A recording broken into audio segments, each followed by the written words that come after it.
Welcome to TDS studios. Hi friends, எல்லாம் பிரமாதமாக இருப்பீங்கன்னு நினைக்கிறேன். மாலை நேரங்களில் வீட்டை பெருக்கக்கூடாது, கூட்டக்கூடாது, துடைக்கக்கூடாது, வாசலை பெருக்கக்கூடாது அப்படின்னு சொல்கிறாங்க பார்த்தீங்களா? அது எதனால்? அந்த விளக்கு வைக்கிற நேரத்தில் இந்த வேலையெல்லாம் செய்யக்கூடாது. நல்ல வெயில் இருக்கும்போதே, வெயில் மறையிறதுக்கு முன்னாடியே, அதாவது சூரிய அஸ்தமனத்துக்கு முன்னாடியே வாசலை தெளித்து பெருக்கி அதுக்கப்புறம் தான் கோலம் போடணும். அல்லது வாசலை தெளித்து பெருக்கி கூட விட்டுறலாம், கோலம் போடணுன்னு கட்டாயம் இல்லை. அது ஏன் அப்படி சொல்கிறாங்க அப்படின்னா, மாலை நேரத்தில் விளக்கு வைக்கும் நேரம் அந்தி சாயும் நேரம் அப்படிம்பாங்க. அந்த அந்தி சாயும் நேரம் பகலும் இல்லாமல் இருட்டும் இல்லாமல் அந்த ரெண்டும் கலக்கிற நேரம். அந்த காலத்தில் பார்த்தீங்கன்னா கையெழுத்து மசங்கிற நேரம் அல்லது மயங்கிற நேரம் அப்படிம்பாங்க. அப்படின்னா என்ன? ஒரு பேப்பரில் ஒரு விஷயத்தை எழுதி நீங்கள் அதை படிக்கும்போது சாதாரணமாக தெளிவாக தெரிஞ்சால் அது பகல், நல்ல வெளிச்சத்தில் படித்தா அது இரவு. இந்த ரெண்டும் கெட்ட நேரத்தில் படித்தீங்கன்னா அது புரியாது, ஒரு மாதிரி கலைஞ்ச மாதிரி கலங்கின மாதிரி பொச பொசன்னு இருக்கும். அப்போ கண்ணாடி போட்டு படித்தா நல்லா தெரியுது பார்த்தீங்களா? அந்த ஒரு நிலைமை, வெள்ளெழுத்து அல்லது சாலேஸ்வரம், அந்த மாதிரி ஒரு ஸ்டேஜ். அந்த நேரம்தான் கடவுளர்கள் நம்ம வீட்டுக்கு வர நேரம், லக்ஷ்மி வர்ற நேரம். விளக்கு வைக்கும்போது பார்த்தீங்கன்னா சும்மா ஜெகஜோதியாக இருக்கும் வீடு, அதுதான் ஒரு அடையாளம். லக்ஷ்மின்னா நேரடியாக அவங்க நேராக நம்ம கண்ணுக்கு முன்னாடி வரவே மாட்டாங்க, எந்த காலத்துலேயுமே வரமாட்டாங்க, அதை நல்லா தெரிஞ்சுக்கோங்க. அந்த உணர்வு, அவங்க வர மாதிரி ஒரு ஃபீலிங் நமக்கு கிடைக்குது பார்த்தீங்களா? அது உணர்வுபூர்வமான விஷயம், நேரில் பார்க்க முடியாது.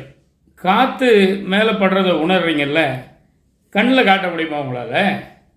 காட்ட முடியாது, யாராலையும் முடியாது. அதனால தான் அந்த காற்று வரும்போது கொடி அசையுது, பேப்பர் பறக்குது, துணி லேசாக ஆடுது, நம்மளுடைய தலையெல்லாம் கலையுது பார்த்தீங்களா? அது காற்று வருது, காற்று இருக்குங்கிறதுக்கு ஒரு அடையாளம். மேலே படும்போது ஒரு புத்துணர்ச்சி, இதுதான் விஷயம். காற்றை கையில் பிடிச்சோ காலில் பிடிச்சோ பாட்டில் அடைச்சோ காட்ட முடியாது.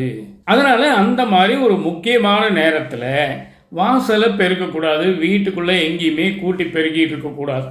ஏன்னா அது தூசியை கிளப்புற சமாச்சாரம். அது மட்டுமல்ல, நிறைய பேர் என்ன பண்ணுறாங்க தெரியுங்களா? வாசலை பெருக்கிட்டு அப்புறமா தெளிப்பாங்க. அப்படி பண்ணக்கூடாதுங்கிறாங்க. முதல்ல வாசல் தெளிச்சுட்டு அப்புறம்தான் பெருக்கணும். எதனால் சொல்லுங்கள் பார்க்கலாம்? அந்த தூசி பறக்காமல் இருக்கிறதுக்காக தான் முதல்ல வாசலை தெளிக்கிறது. தெளிக்கிறதுனா குளம் மாதிரி ஊற்றுறது இல்லை, சும்மா கையில் தெளிக்கிறது. அப்போ அந்த வெறும் தரை அல்லது மண் லேசாக ஈரமான உடனே நீங்கள் பெருக்கும்போது அவ்வளோ தூசி பறக்காது, சுகாதாரத்துக்கு கேடு கிடையாது. அதனால் இந்த விளக்கு வைக்கிற நேரத்தில் இந்த மாதிரி வேலைகளை தயவு செய்து செய்யாதீங்க. அதை நிறைய பேர் பலமுறை சொல்லிகிட்டு இருக்காங்க, ஆனால் நிறைய இடத்துல அதை யாரும் கேட்குற மாதிரி தெரியல. அந்த காலத்தில் ஒரு கதை சொல்லி வச்சுருந்தாங்க இதுக்காக. என்னென்னா, ஒரு தாசி, விலை மாது, உங்களுக்கு தெரியும், பாம்பேல எல்லாம் ரெட் லைட்னு சொல்கிறாங்கல்ல, அவங்க டெய்லி சம்பாதிக்கிற காசெல்லாம் காலையில் எடுத்து பார்த்தீங்கன்னா வெறும் ஓட்டாஞ்சில்லியாக மாறிடுவோம். ஓட்டாஞ்சில்லின்னா என்ன? அந்த பானை சட்டியெல்லாம் உடஞ்சி சில்லு சில்லாக இருக்குது பார்த்தீங்களா? அதுக்கு பேர் தான் ஓட்டாஞ்சில்லின்னு பேர். இது ஏன் இப்படி நம்ம காசெல்லாம் இப்படி வீணாக போகுது அப்படின்னு அவங்க யோசிக்கும்போது அவங்களுக்கு ஒரு அசரேரி மாதிரி சொல்லுது.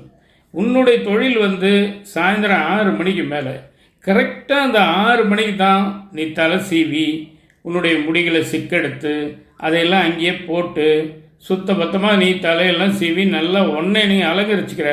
ஆனால் அந்த முடியெல்லாம் கீழே உதிருது பார்த்தியா, வீடெல்லாம் பரவுது. அது கடவுளுக்கு ஒவ்வாத செயல். அதனால தான் உன்னுடைய அந்த பொற்காசுகள் அந்த காலத்தில் அது பூரா ஓட்டாஞ்சில்லியாக மாறிடுது அப்படின்னு ஒரு கதை உண்டு. உண்மையோ பொய்யோ எல்லாம் காதால் கேட்ட விஷயங்கள் தான். அந்த காலத்துலேருந்து இந்த கதை இருக்குது.